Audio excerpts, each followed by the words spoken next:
Trust meteorologist Emily Acton for your first alert.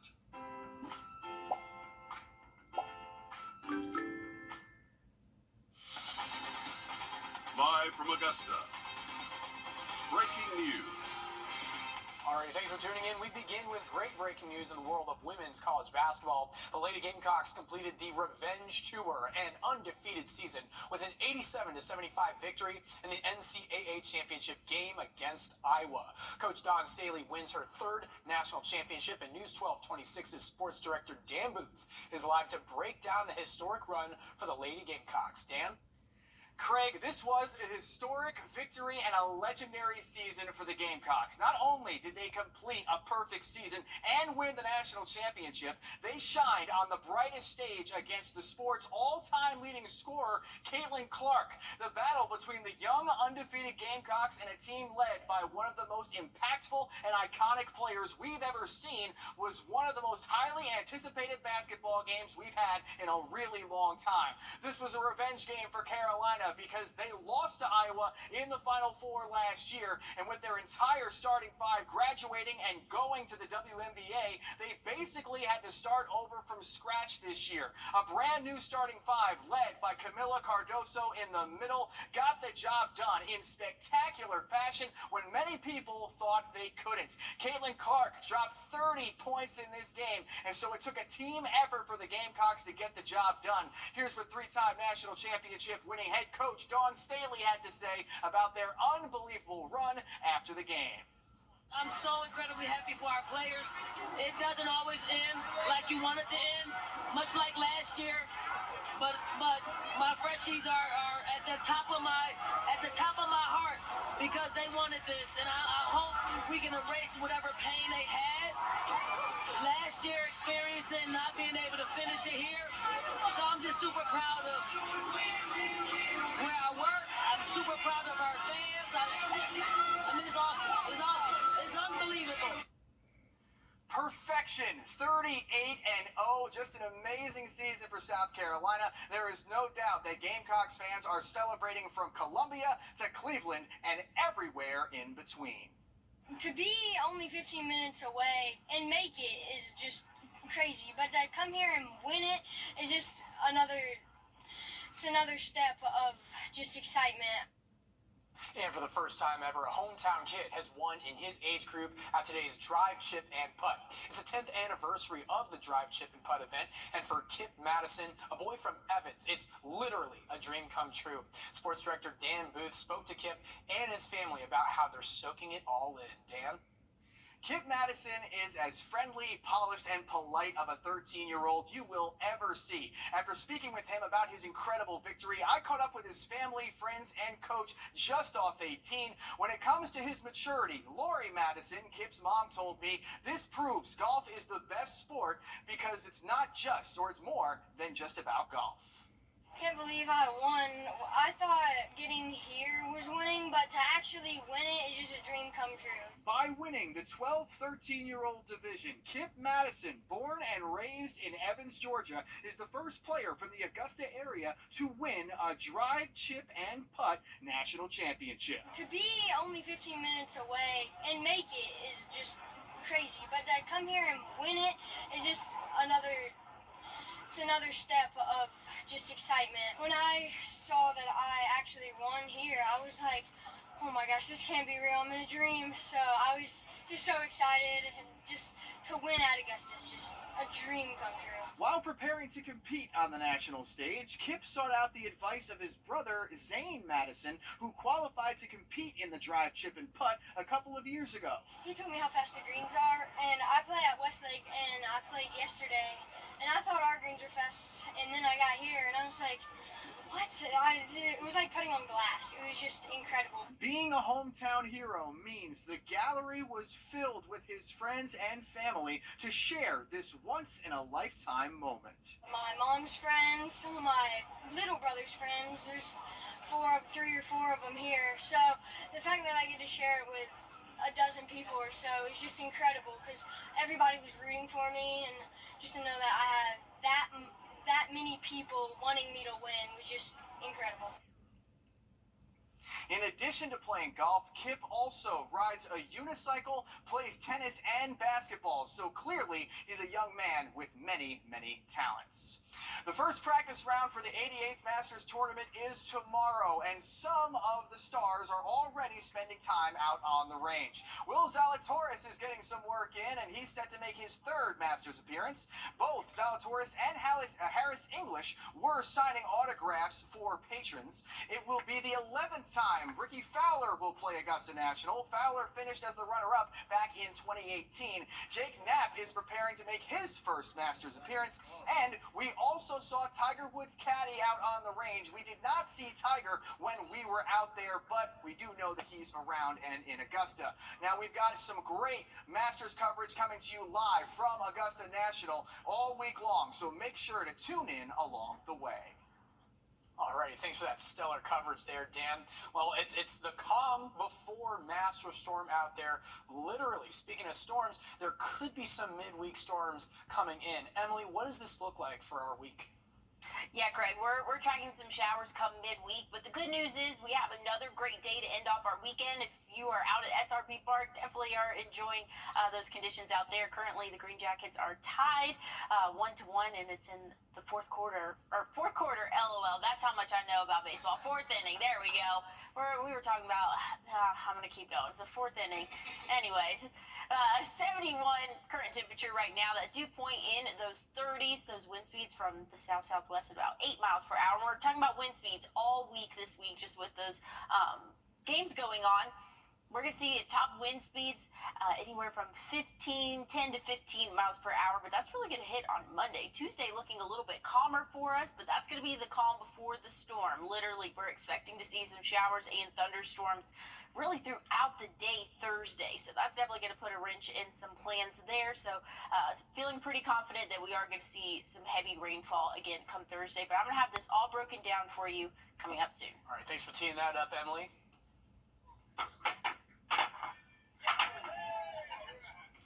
And there it is. It's official. Compass for Hope celebrated its newly sponsored mobile laundry unit this morning at the James Brown Arena. Brighter Side Roofing partnered with the nonprofit aimed at helping the homeless and others in need. The unit has a stacked washer and dryers. The owner of Brighter Side Roofing says this collaboration hits close to home. Pretty simple for me.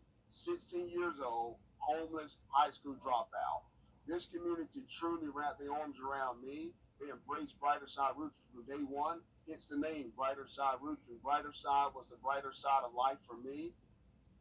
And founder of Compass for Hope, Mike Garrison, said this sponsorship allows future funds to go towards other projects aimed at helping those in need. And the Great American Solar Eclipse is almost here. Unfortunately, we will not get to see it in totality here, but we still get to see about 75%. To celebrate, the Augusta University Physics Club is hosting a viewing event tomorrow from 1:30 p.m. to 4. It will be on the intramural field near the softball and baseball complex. That's next to Kristen Berry Fieldhouse. The club will have solar telescopes and free eclipse glasses while supplies last. And USC Aiken is holding an event at the DuPont Planetarium. Eclipse glasses will be available for $2, and the eclipse will begin at 1:50 p.m. end at 4:23 p.m. with that maximum totality for us here at 3:08 p.m.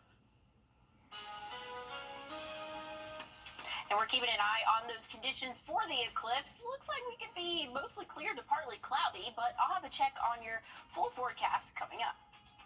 And speaking of which, the final bits of preparation for tomorrow's eclipse are happening across the country. More on those finishing touches coming up. George St. Gantry lawyer. First year, switch today.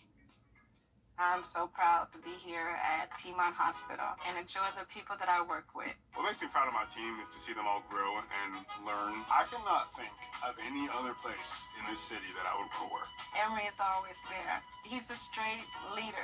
I love my people here. I love the job. With Surgical Services, we have a good team where everybody has good relations with one another. When you love where you work and you love the people you work with, you cherish it and you don't ever want to lose it. We are proud to be Piedmont. When the unexpected happens, nines. Alrighty, it's been an excellent Entry lawyers at all nines. Alrighty, it's been an excellent day, Emily, for some great storytelling over there at Augusta National. But I hear we could be getting into some tricky storms later in the week. Yeah, Craig, we're definitely tracking some showers. Unfortunately, it seems like this happens every year, or at least the past 2 years. We've seen some storms during Masters weekend. This will not be any different, unfortunately. Good news is, though, today was beautiful, and we have seen high temperatures peak right around 70, so actually a few degrees below average for this time of year, but we can expect really a copy and paste kind of day for our Monday. Just add a few more degrees out there, but good news is we are dry now, expecting to stay dry overnight tonight and throughout the day tomorrow. So we are expected to see those clear skies to start off our work week for us, and wind speed's not looking too bad as we start off the week again. Monday, we could see those wind gusts up to 10 miles per hour early in the morning. By the time we get to the afternoon, that could raise to up to 15 miles per hour. But again, this is those wind gusts, so wind speeds will be several miles below that. Once we start off Tuesday, looking pretty mild, anywhere from 5 to 10 mile per hour wind gusts there. And then once we get into the later afternoon and into Wednesday morning, that's when we can see those wind gusts start to peak a little bit as that front is getting a little bit closer to our area. And throughout the afternoon and into the evening, that's when we could see anywhere from 20 to maybe even 25 mile per hour wind gusts for Wednesday. So this is what we're talking about. This is the setup for us. I'm starting this at 5 p.m. Monday, so tomorrow we'll expect to see some showers and thunderstorms over the Mississippi area, starting to develop and push forward, really starting to form again over Arkansas, Mississippi, maybe even northern parts of Alabama. Could see a quick isolated shower Tuesday morning, but I think that rain's really going to hold off to and move a little bit more northward for us. So I don't think all of us are going to see that rainfall Tuesday morning, but we'll stay dry but cloudy Wednesday. Once we get into Thursday, though, that's the main story. Starting as early as 4 or 5 a.m., we could see some light to moderate rainfall, and then heavier at times as we move into the later afternoon and evening. And this is what we're going to have to keep a close eye on, make sure that we're not going to see any severe storms. It is possible for us to see a couple of thunderstorms, but as of right now, not having any concerns in terms of severity, but we're going to have to keep a close eye on this. Again, this time of year, very prone to seeing those stronger storms. So just keep an eye out on Thursday, but should be out of our hair for the overnight hours. So into Friday, looking beautiful for us. But let's take a look at the next couple of days.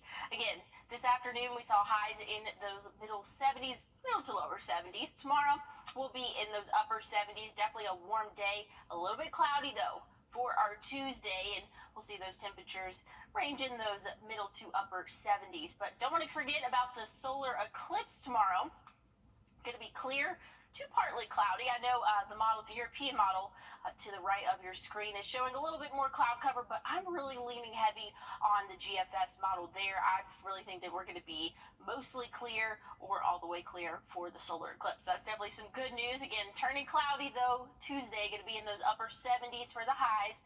Might see an isolated shower early in the morning, but really thinking that rain's going to hold off until late Wednesday overnight and throughout the day Thursday. Unfortunately, could have a couple of thunderstorms there. Friday looking beautiful, highs in those middle 70s, lower to middle 70s for the rest of our weekend, and then we'll be back in the 80s by Sunday with partly cloudy skies, Craig. Alrighty, thanks for the important heads up, Emily. Now, players and patrons are flying in as the practice rounds for Masters begin tomorrow.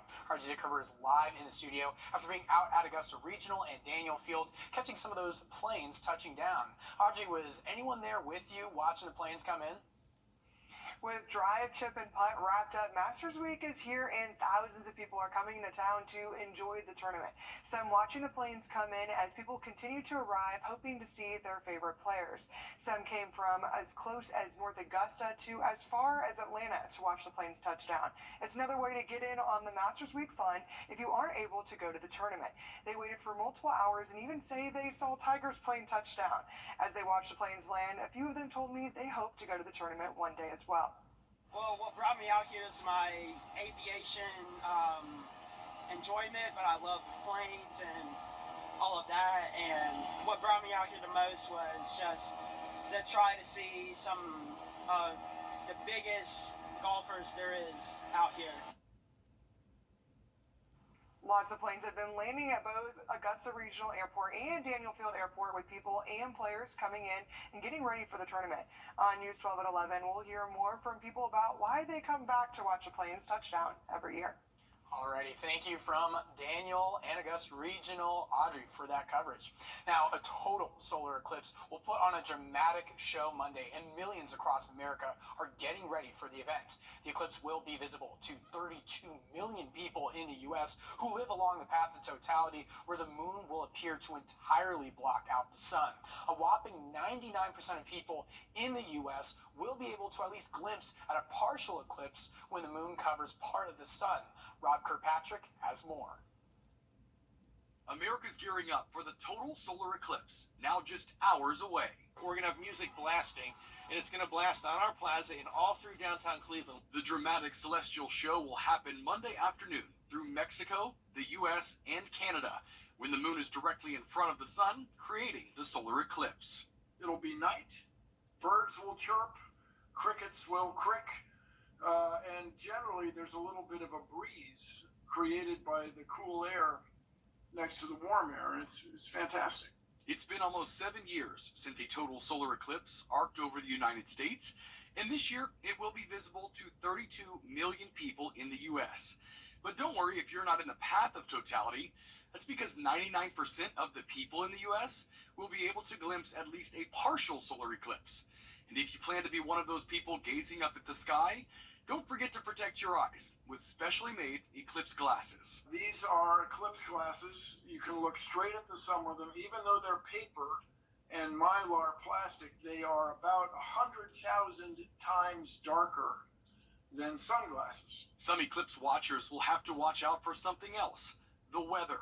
Clouds and storms could hinder the ability to see the eclipse in its full glory in several spots along the path of totality. One of the issues is that it looks like the weather in the southern half of the United States is not going to be great that day. And if you can't watch this year's total solar eclipse, you'll have to wait 20 years for the next one in the contiguous United States.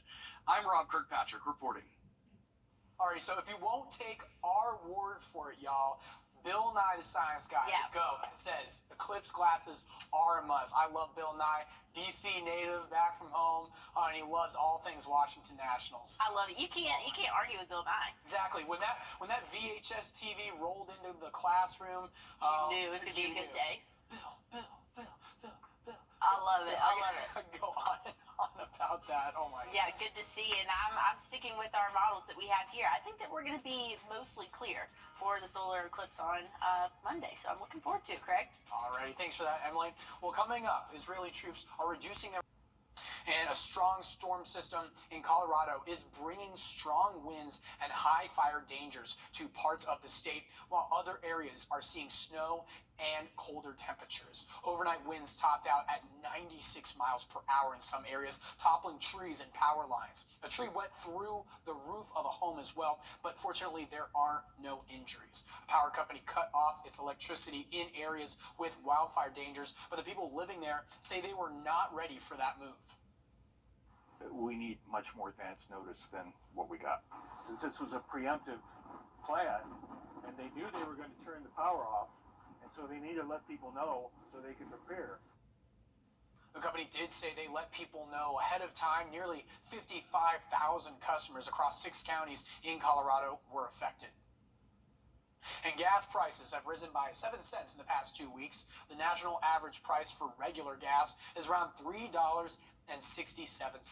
That is a penny more than the price at this time last year. Surveyors say that there is a good chance that prices will continue to increase soon, thanks to oil supply being down and demand going up. But good news for the CSRA, South Carolina prices are about 30 cents below the national average, and Georgia about 20 cents below that national average. We'll have more after a break. Imagine a special evening you lovingly plan to celebrate for your anniversary. Flowers, a night on the town, reservations and tickets months in advance. A truly special occasion.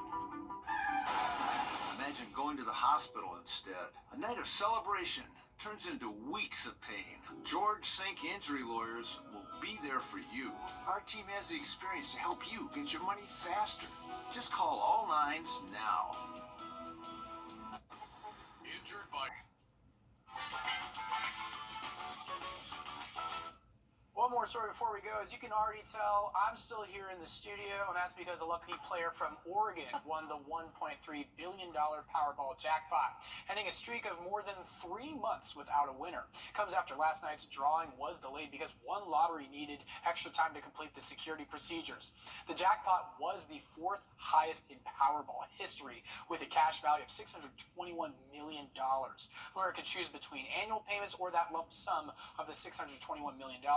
Both are before taxes. We also had Georgia winners in Alpharetta and Leesburg who won $50,000 each. So congrats to those winners. I'm just sitting with an empty ticket. Aw. Did not work out, but Maybe next time. maybe next time, you know. I want to look at this week's forecast. Not looking too bad as we start off the week. We're going to see high temperatures in those upper 70s, then possibly see right around 80 come Wednesday. But showers and thunderstorms, that's the big story this week come Thursday, Craig.